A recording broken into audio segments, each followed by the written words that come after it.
Quatrième numéro, on nous demande de transformer des concentrations qui sont en pourcentage masse sur volume et les transformer en grammes par litre.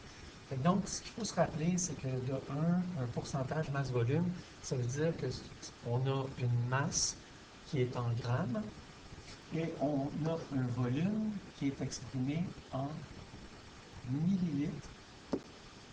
Combien de millilitres? Bien, si on dit pourcent, bien, c'est pour 100 millilitres. Donc, on a des grammes sur 100 millilitres.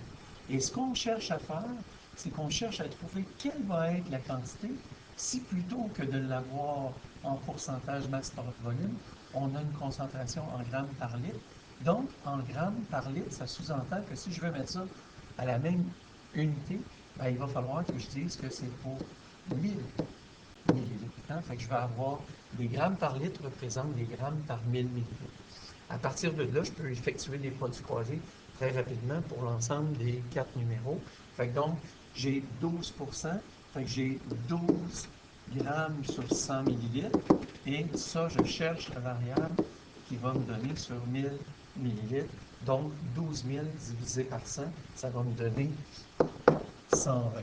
Faites attention, c'est pas 120 qu'on écrit, on écrit 120 grammes par litre. Il faut absolument que l'unité soit prise en compte quand vous me donnez vos réponses. Donc, pour le suivant maintenant, si on y va pour le suivant, ça y va assez vite maintenant. On va dire on a 3 grammes par 100 millilitres. Combien pour 1000 millilitres? Fait que donc, 3 fois 1000, ça fait 3000 divisé par 100, ça va me donner 30. Au numéro B, on va avoir 30 grammes par litre. Numéro C maintenant, on a une solution qui est 80. Fait que 80%, 80 pour 100 millilitres, 80 fois 1000, 80 000 divisé par 100, ça va me donner une valeur de 800 grammes sur litre.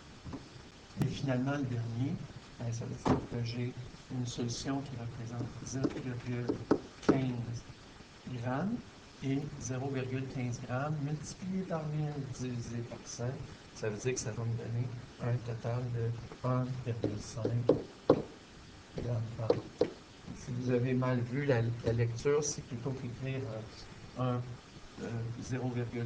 vous avez écrit 0,16, ben, vous ne perdez pas de points. Là, vous devriez avoir ici au numéro D 1,6 grammes par litre. Les deux réponses vont être acceptées.